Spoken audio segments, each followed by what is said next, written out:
Selamat malam, selamat berjumpa lagi secara virtual. Semoga rahmat Tuhan kita Yesus Kristus, cinta kasih Allah dalam persekutuan Roh Kudus selalu menyertai kita semuanya. Para sahabatku, teman-teman yang dikasihi dan yang mengasihi Tuhan Yesus, hari ini atau malam hari ini saya menawarkan permenungan tentang semangat kemuridan. Alasannya lupa saya mengapa kok saya memilih tema ini. Tetapi kata murid itu sendiri tentu melekat pada diri kita semua. Jadi apapun alasannya, teh botol sostro minumannya. Maksud saya apapun alasan di balik itu, alasan untuk merenungkan kemuridan pasti tetap berkait erat dengan kehidupan kita sebagai murid-murid Yesus. Maka mari kita merenungkan bersama permenungan ini. Berikut ini agendanya. Kita akan membaca Injil yang pertama, kita dengarkan bersama, lalu saya akan memberikan pertanyaan yang bisa direnungkan, dipikirkan sebagai pemantik atau sebagai pemancing kita untuk melihat poin-poin atau benang merah yang bisa menjadi bahan permenungan atau bahan kontemplasi bagi kita semua. Oke, selalu. Nah, ini dia pertanyaannya. Mengapa kemuridan? Siapa Yesus bagi kita? Dan siapa kita? Lalu pertanyaan yang kedua, apakah hakikat kehidupan kita? Dan yang ketiga ini bukan pertanyaan, tetapi pernyataan. Jadi saya akan mengaitkan. Yang pertama, ketika kita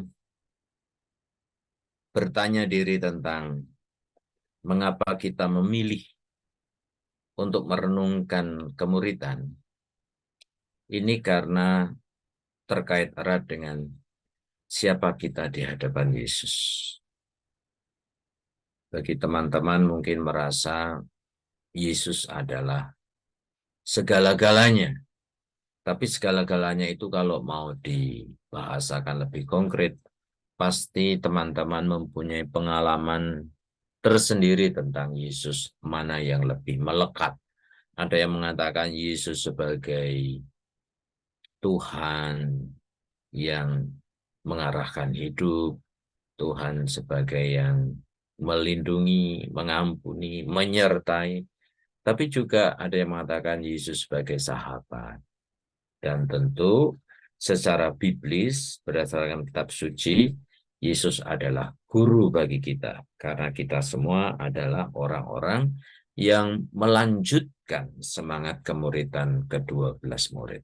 Maka ketika kita ingin merenungkan Yesus, tentu kemuridan menjadi tema sentral untuk mendalami lebih jauh siapakah kita dan juga siapakah Yesus bagi kita. Lalu yang kedua, hakikat kehidupan sebagai orang Kristiani ya, tentu kita selalu terarah kepada situasi di mana Yesus adalah guru dan teladan. Lalu kita selalu menempatkan diri sebagai orang yang mengikuti Yesus, orang yang menjadikan Yesus sebagai contoh. Maka kita harus dengan rendah hati, sehebat apapun kita di tengah masyarakat. Mungkin kita mempunyai jabatan yang tinggi, mempunyai banyak karyawan, atau bahkan mempunyai kuasa politik, tetapi di hadapan Yesus, pada hakikatnya kita adalah orang yang harus mengikutinya, yang di belakangnya. Lalu, semangat kemuridan Yesus saya tawarkan kepada teman-teman. Karena ketika kita menyatakan diri sebagai seorang murid, otomatis yang terbayang dalam diri kita adalah belajar. Adalah upaya untuk terus-menerus membentuk diri, maka disebut formation.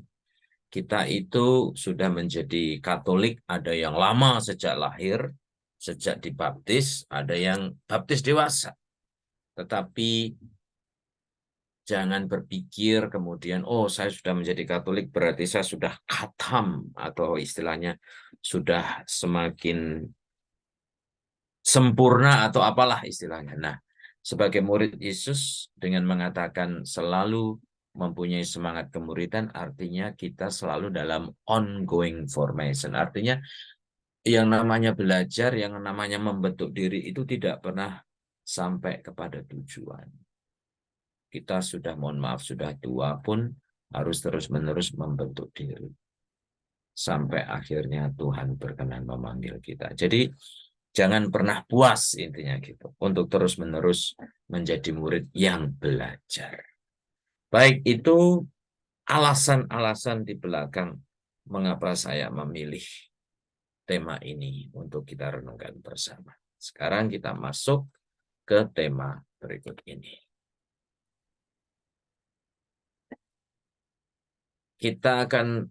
Saya akan membacakan Injil Lukas bab 19 ayat 11 sampai dengan 28. Untuk mereka yang mendengarkan dia di situ, Yesus melanjutkan perkataannya dengan suatu perumpamaan. Sebab ia sudah dekat Yerusalem, dan mereka menyangka bahwa kerajaan Allah akan segera kelihatan. Maka ia berkata, ada seorang bangsawan berangkat ke sebuah negeri yang jauh untuk dinobatkan menjadi raja di situ. Dan setelah itu baru kembali.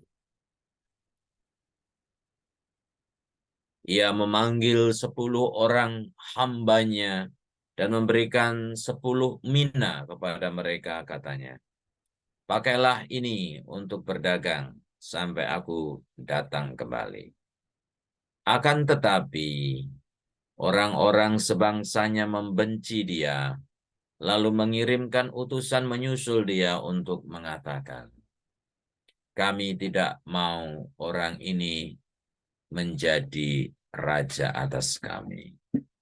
Dan terjadilah ketika ia kembali, setelah ia dinobatkan menjadi raja, ia menyuruh memanggil hamba-hambanya yang telah diberinya uang itu untuk mengetahui berapa hasil dagang mereka masing-masing.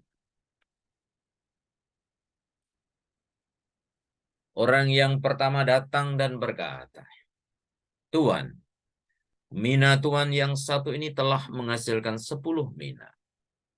Katanya kepada orang itu, baik sekali perbuatanmu itu, hai hamba yang baik. Engkau telah setia dalam perkara kecil, karena itu terimalah kekuasaan atas 10 kota. Datanglah yang kedua dan berkata, Tuan, mina Tuan telah menghasilkan 5 mina. Katanya kepada orang itu, dan engkau kuasailah 5 kota. Dan hamba yang ketiga datang dan berkata, Tuan, inilah mina Tuan, aku telah menyimpannya dalam sapu tangan. Sebab aku takut akan Tuan, karena Tuan adalah manusia yang keras. Tuan mengambil orang yang tidak pernah Tuan taruh, dan Tuan menuai apa yang tidak Tuan tabur. Katanya kepada orang itu, hai hamba yang jahat, aku akan menghakimi engkau menurut perkataanmu sendiri. Engkau sudah tahu bahwa aku adalah orang yang keras, yang mengambil apa yang tidak pernah aku taruh, dan menuai apa yang tidak aku tabur.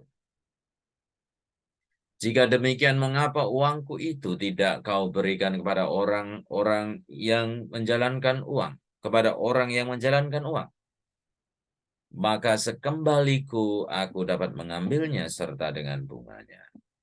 Lalu katanya kepada orang-orang yang berdiri di situ, ambillah mina yang satu daripadanya dan berikanlah kepada orang yang mempunyai 10 mina. Kata mereka kepadanya, Tuhan, ia sudah mempunyai 10 mina.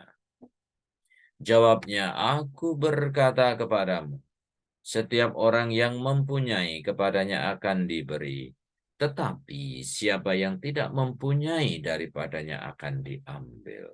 Juga apa yang ada padanya. Akan tetapi semua seturuku ini yang tidak suka aku menjadi rajanya, bawalah mereka kemari dan bunuhlah mereka di depan mataku. Dan setelah mengatakan semuanya itu, Yesus mendahului mereka dan meneruskan perjalanannya ke Yerusalem. Baik, kita bersama-sama melihat, berdiskusi dalam hati kali ya, supaya mengirit waktu. Setelah membaca dan mendengarkan perikop Injil tersebut, apa yang ada dalam benak teman-teman? Setelah membaca, mungkin ada yang berpikir ini, berpikir itu wajar. Ada yang berpikir atau bingung. Ada yang berpikir, wah dalam perumpamaan itu kesannya sangat menakutkan, ada hukuman, bahkan ada kata-kata membunuh. Atau mungkin teman-teman juga menemukan kalimat-kalimat atau kata-kata yang sudah mencerahkan. Kemudian juga yang ketiga, poin-poin apa yang bisa dikaitkan dengan tema kemuridan. Ketika kita ingin menjadi seorang murid yang baik, dari Injil ini tema-tema apa yang ada dalam benak kita. Nah, semoga segala hal yang muncul di sini nanti juga ditemukan ketika saya mulai mengeksplor poin-poin yang datang dari Injil hari ini. Yang pertama, kita melihat Yerusalem. Tadi itu dikatakan Yerusalem itu di bagian awal dan di bagian akhir. Ini memang pada konteks zaman itu, meskipun sekarang tentu juga memang Yerusalem ini menjadi pusat ya, bukan hanya pusat budaya, senternya dunia, tetapi juga menjadi semacam simbol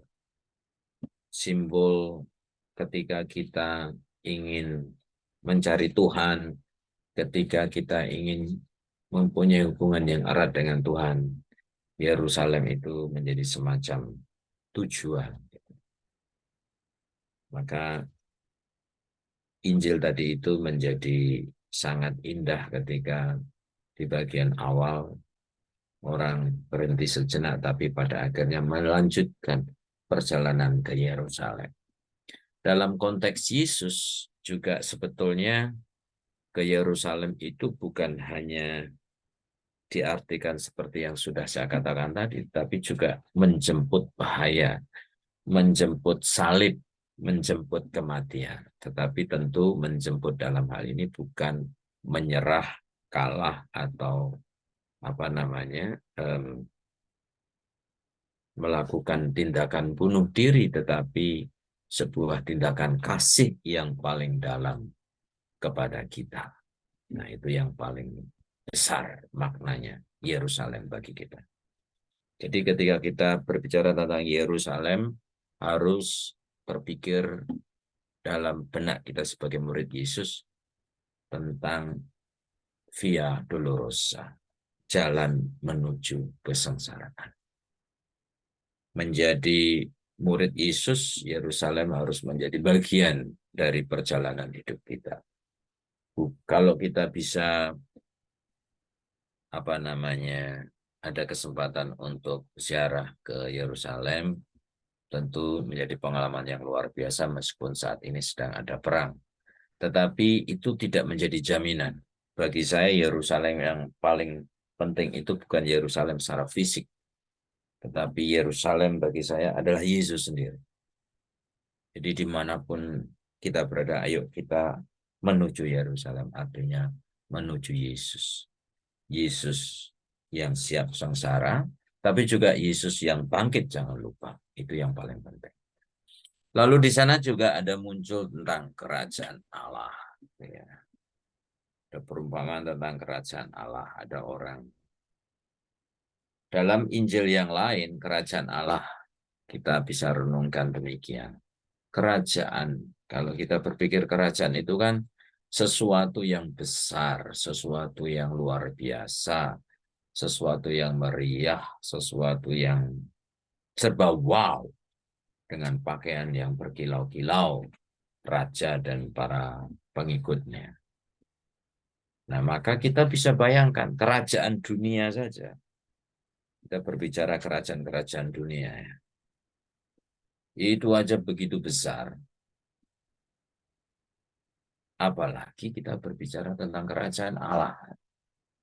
Tetapi kan kita ingat bahwa dalam perikop yang lain, Yesus malah mengatakan kerajaan Allah itu cuma sebesar biji sesawi. Coba bayangin. Malah kalah jauh dari kerajaannya orang-orang di dunia ini. Hanya sebesar biji sesawi. Tapi ketika Yesus berbicara tentang biji sesawi atau bicara tentang mina dalam perumpamaan hari ini, uang untuk dikembangkan, uang kecil untuk dikembangkan, maka sebetulnya Yesus tidak berbicara mengenai ukuran, tapi mengenai esensi di mana ada Allah yang meraja. Di situ ada kehidupan, di situ ada pertumbuhan, di situ ada perubahan. Dari kecil menjadi besar, dari lemah menjadi kuat, seperti biji sesawi. Maka kerajaan Allah yang dimaksudkan Yesus adalah suasana di mana ada hidup, di mana ada cinta, di mana ada perubahan itu tadi. Maka bagi kita sebagai seorang murid, ketika kita menjadi murid yang tidak mau mendengarkan, menjadi murid yang tidak bisa dikritik, artinya di situ tidak ada kerajaan Allah. Artinya kita dalam hal ini tidak mau untuk menjalani semangat kemuridan yang mau bertumbuh. Nah, kemudian di sini ada istilah raja, ada hamba, ada uang mina. Nah, yang raja hamba ini, mari kita juga merenungkan ya. Ini kan dalam konteks perumpamaan, tetapi terlepas dari perumpamaan itu, mari kita bersama-sama menyadari kalau kita mau masuk ke dalam permenungan semangat kemuridan, maka konteks raja dalam hal ini harus kita tempatkan hanyalah untuk Yesus. Okay? Yesus adalah raja kita, sedangkan kita adalah hambanya. Meskipun sebetulnya ini adalah konsep relasi dalam banyak agama, termasuk saudara kita Muslim, itu sangat besar penekanannya. Allah adalah Akbar, Allah adalah Maha Kuasa, sedangkan mereka adalah debu-debu yang tidak ada artinya. Jadi ada sesuatu yang amat jauh gitu ya. Bahkan untuk dibuat gambar pun tidak layak. Gitu kan. Nah, itu juga penting kita menempatkan kita sebagai hamba. Seperti dalam masa Prapaskah kita nyanyi, hanya debulah aku. Tetapi realitas yang khas dalam kekatolikan kita bukan lagi hamba, kita adalah sahabat Yesus. Kita diangkat oleh Yesus menjadi sahabatnya, menjadi saudaranya. Nah, itu dalam konteks yang lain kita bisa merenungkan itu. Nah, kali ini saya kembali ke basic seperti yang dipahami oleh agama-agama lain atau oleh kita dalam rangka merenungkan tentang Allah Maha Kuasa. Oke, seperti juga yang sering kita lihat dalam Perjanjian Lama. Baik, kemudian kata mina. Mina ini menunjuk pada kata uang. Tapi bisa juga pemberian dalam perumpamaan ini kita artikan dalam arti yang lebih luas. Seperti merenungkan tentang Allah yang memberikan anugerah, talenta, atau bakat-bakat yang telah Tuhan berikan kepada kita, yang harus kita kembangkan. Dagang. Nah, dagang ini mungkin konotasinya negatif, tetapi dalam konteks ini saya mau mengatakan bahwa ketika kita diberi, kita juga diberi tanggung jawab untuk mengembangkannya. Sebetulnya kalau kita lihat dari perumpamaan tadi, orang ketiga itu kalau menurut saya ya, itu ya nggak jahat sih. Kitab suci mengatakan, hai orang jahat. Menurut saya pribadi ya nggak jahat-jahat niat. Karena apa? Toh ia mengembalikan gitu. Kalau dibandingkan dengan orang-orang kita yang mengutang pun tidak mau mengembalikan. Banyak yang utangnya menangis-nangis dengan wajah sedih, tapi ketika ditarik utangnya itu menjadi galak. Nah, itu jauh lebih jahat menurut saya dibandingkan dalam perumpamaan ini. Karena dalam perumpamaan ini, orang yang ketiga itu diberi, disimpan, terus dikembalikan ke yang punya. Hanya tidak mengembangkan loh. Jadi sebetulnya nggak jahat-jahatnya. Tetapi karena kuncinya adalah mereka dipanggil untuk mengembangkan yang sudah ada. Nah, maka ini juga harus menjadi apa namanya, menjadi pengingat bagi kita. Pentingnya kita menjadi berkat bagi orang lain dengan segala bakat yang kita miliki. Oh, saya nggak punya bakat. Ada, yakinlah. Sekecil apapun pasti ada. Dan Tuhan tidak akan menghitung berapa banyak. Jadi kita punya bakat setengah, tapi kalau kita pakai untuk sesuatu yang simple, itu juga sama berharganya dengan orang yang bisa mengubah dunia dengan ilmunya. Maka ingat dalam Injil tadi juga, hai kamu hamba yang baik, karena kamu setia pada perkara kecil. Nah itu tadi kan. Maka saya akan memberikan tanggung jawab yang lebih besar. Jadi intinya itu tadi, kesetiaan untuk mau bertumbuh meskipun kecil. Baik, berikutnya yang perlu kita renungkan bersama sebagai bahan kontemplasi, bahan doa kita. Ada dua posisi di sini, teman-teman. Posisi pertama di atas, dari atas. Artinya ya kita semua pasti pernah ada dalam posisi dari atas. Dalam arti kita mempunyai kedudukan dipercaya oleh orang lain menjadi pemimpin mungkin. Atau bahkan kita semua sudah berkeluarga, artinya kita punya anak-anak. Atau apapun kita ada dalam posisi yang lebih kuat. Nah, maka lihat di sebelah kiri ini. Bagaimana kita bersikap dengan bijak, dengan tetap, dengan semangat kemuritan ketika kita memberi kepercayaan kepada orang lain. Apakah kita sebagai pemimpin atau sebagai orang tua itu memberikan kepercayaan sepenuhnya atau masih apa ya, kadang-kadang kurang begitu memberi kepercayaan. Waspada itu bukan kok memberi kepercayaan lalu tanpa pengawasan, tapi tetap ada ya, bukan tidak memberi kepercayaan, tapi kepercayaan juga perlu tahap demi tahap. Lalu yang kedua, apakah kita juga murah hati? Murah hati yang terukur dan mendidik. Karena murah hati yang semurah-murahnya. Artinya kadang-kadang kita itu menemukan orang baik di sekitar kita. Tapi biasanya orang baik itu sering ditipu, sering dieksploitasi oleh orang lain.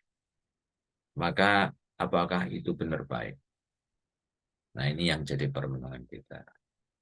Baik sih baik, tapi jangan terlalu baik kan istilahnya begitu. Artinya kita tetap juga harus prudent, waspada atau ya bijak lah. Jangan sampai justru kebaikan itu malah membuat orang tidak terdidik, dimanjakan. Lalu yang ketiga,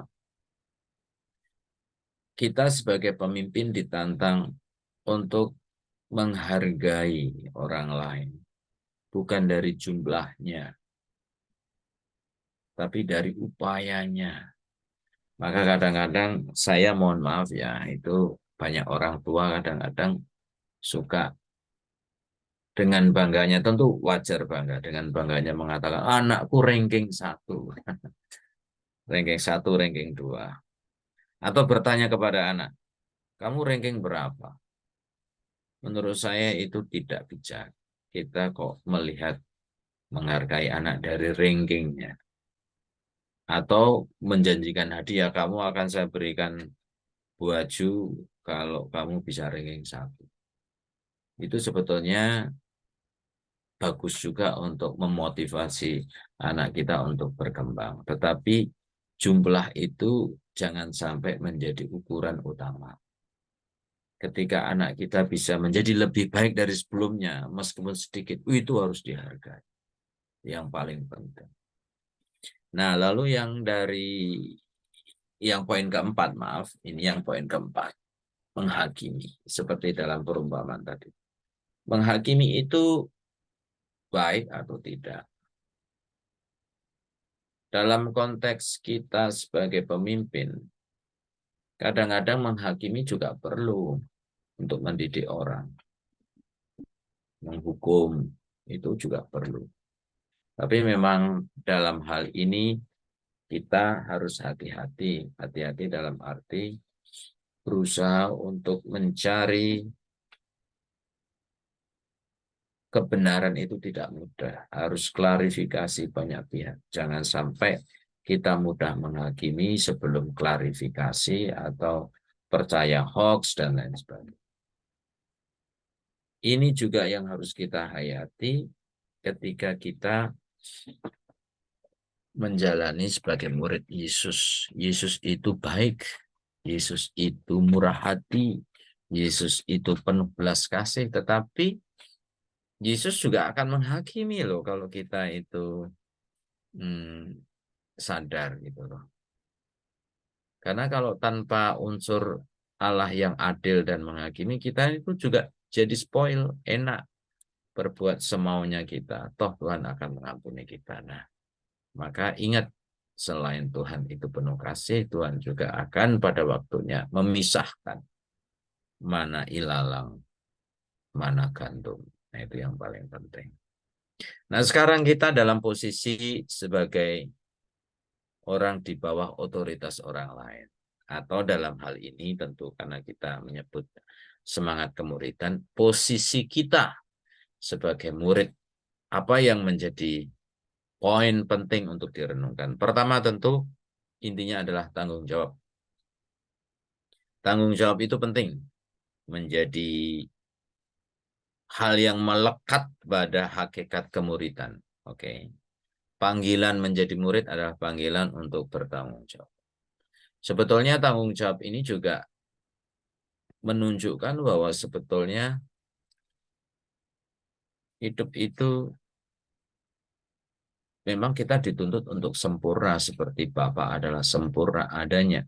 Tetapi dengan istilah tanggung jawab juga menandakan bahwa sebetulnya dalam keadaan apapun juga, dalam keadaan sukses atau tidak, dalam keadaan salah atau benar, tanggung jawab ini kalau dikedepankan artinya menjawab semuanya. Artinya apa? Artinya ketika kita salah, ketika kita bahkan berbuat jahat, tapi kita mengedepankan tanggung jawab, kita itu at least menjadi orang yang yang yang diharapkan oleh Tuhan gitu loh. Coba misalnya ada orang jahat tetapi terus-menerus menghindari tanggung jawab. Beda dengan orang yang berbuat jahat tetapi kemudian secara gentle mengakui. Itu harus diapresiasi. Itu yang penting. Seperti misalnya, ini hanya misal ya, belum pernah dalam hidup saya. Misalnya ada orang datang mau mengaku dosa kepada saya. Romo saya membunuh orang, misalnya kan. Ya, bagi saya yang akan saya kedepankan, ya udah, Tuhan akan mengampuni kamu. Kalau kamu tanggung jawab, maka kamu harus datang ke kantor polisi, melaporkan diri, dan lain sebagainya. Jadi tanggung jawab menjadi jalan keselamatan dalam hal ini. Baik, yang kedua adalah bersyukur. Bersyukur. Apapun yang telah Tuhan berikan kepada kita, berapa mina, berapa talenta yang kita berikan, kita harus bersyukur. Karena apa? Karena juga Tuhan tidak akan menuntut kita lebih dari kemampuan kita kok.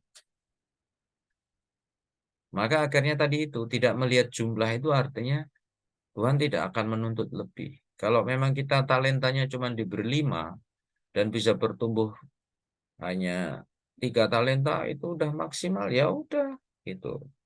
Tentu akan beda ketika orang diberi talenta 10, maka memang dia juga harus lebih gitu kan. Maka teman-teman, mari kita syukuri apapun yang kita miliki yang adalah anugerah dari Tuhan. Nah, yang ketiga, dosanya kita untuk konteks menjadi murid Yesus adalah ketika kita tidak mau bertumbuh, ketika kita tidak mau berubah. Nah, itu terjadi pada orang-orang yang seringkali menjadi keras kepala, sulit untuk mendengarkan yang lain. Kalau bertengkar, selalu menyalahkan yang lain. Atau bahkan misalnya ini ya, minta maaf ini ada ibu-ibu. Kadang-kadang ada ungkapan, ini ada ungkapan misalnya. Perempuan itu tidak pernah salah. Ya itu hanya ungkapan, tapi jangan sampai kemudian itu merasuk dalam diri kita dalam arti bahwa ketika kita tidak pernah mau mengakui salah, itu berarti tidak sesuai dengan harapan Yesus di poin ketiga ini, yaitu pertumbuhan, yaitu perubahan. Dan itu adalah tanda-tanda adanya kerajaan Allah dalam diri kita. Nah, yang terakhir, teman-teman, tentu kuncinya adalah setia pada perkara-perkara kecil. Kalau kita memang dipanggil oleh Tuhan untuk mengubah dunia menjadi pemimpin dunia, ya, ya syukur puji Tuhan. Tetapi toh sepenting apapun semuanya dimulai dari hal yang sekecil-kecilnya.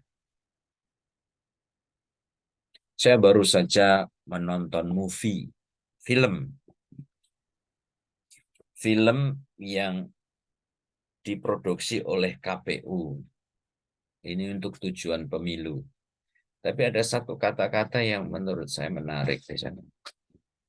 Jadi ada seorang ibu namanya Pertiwi, dia mengatakan kepada anaknya, "Nak, warisan orang tuamu atau nenekmu, kakekmu, itu bukan rumah ini, tetapi cara untuk memiliki rumah ini dan cara untuk memelihara rumah ini." Nah, maka setia dalam perkara kecil ini juga searah dengan itu. Bukan soal perkaranya besar atau kecil. Bukan soal penting tidaknya kegiatan yang kita lakukan. Tapi kesetiaan dalam berproses. Kalau Mother Teresa mengatakan, it's not about how many, how much your love dalam pekerjaan ini. Maaf, salah. How big your work, but how big your love to do your work in that area. Artinya bukan soal pentingnya pekerjaan, besarnya pekerjaan, tetapi betapa besar cintanya kita dalam mengerjakan pekerjaan itu. Dan itu exactly apa yang menjadi perbedaan khas antara kita orang-orang biasa dengan orang-orang kudus. Bukan kudus Jawa Tengah sana ya. Orang-orang suci. Sekarang hari ini kita memperingati Santa Teresa Sisilia. Apa sih yang membedakan Santa Cecilia dengan kita-kita ini? Santo Santa atau Santa Cecilia itu melakukan pekerjaan-pekerjaan kecil dengan cinta yang luar biasa. Sesuatu yang ordinary dengan semangat extraordinary. Sedangkan kita itu orang ordinary, melakukan, tapi kita itu kadang-kadang mempunyai pekerjaan yang extraordinary. Ya, banyak loh. Misalnya kita mendidik anak itu kan extraordinary. Kita menjadi guru, kita menjadi dokter, kita berdoa bersama juga something extraordinary. Tetapi pertanyaannya, apakah kita melakukan itu dengan extraordinary love? Atau karena, ini sudah jadwalnya, udah kewajibannya. Nah, itu dia. Itu yang membedakan kita dengan Santo Santa. Nah, kita ayo bersama-sama menuju kesucian. Kita juga diundang untuk menjadi kudus. Nah, teman-teman, saya akan menutup dengan ini. Setiap orang yang mempunyai kepadanya akan diberi, tetapi siapa yang tidak mempunyai, daripadanya akan diambil juga apa yang ada padanya. Di satu sisi, ini sesuatu yang di sisi pertama, di bagian pertama maksudnya, ini adalah undangan, panggilan, dan tanggung jawab. Bahwa ketika kita sudah bisa memperjuangkan apa yang kita punya, kita akan diberi lebih, beri tanggung jawab lebih. Nah, tetapi yang bagian dua ini kita hati-hati. Kalau kita tidak bertanggung jawab, kalau kita tidak mensyukuri, kalau kita masih mengeluh, kalau kita tidak tahu betapa baiknya Tuhan, masih terus-menerus menyalahkan, jangan heran kalau justru apa yang sudah diberikan Tuhan akan diambil daripada. Jadi bukan menakut-nakuti, tetapi rasanya adil juga. Sayang ketika Tuhan memberi tapi tidak dimanfaatkan, maka lebih baik diberikan kepada orang lain. Nah, teman-teman, saya akan menutup dengan doa ini. Ya Tuhan, Engkau adalah guru yang sempurna. Aku memohon kepadamu, berikanlah aku kebijaksanaan dan pengetahuan untuk memahami ajaranmu. Berikanlah aku keberanian dan kekuatan untuk menjalani, untuk mengikuti jalan. Bahkan ketika jalanmu itu sulit, berikanlah aku kesabaran dan ketekunan untuk terus belajar dan tumbuh dalam iman. Semoga aku selalu setia menjadi muridmu dan selalu siap untuk melayanimu dan sesama. Amin. Terima kasih. Saya kembalikan ke Ibu Linawati.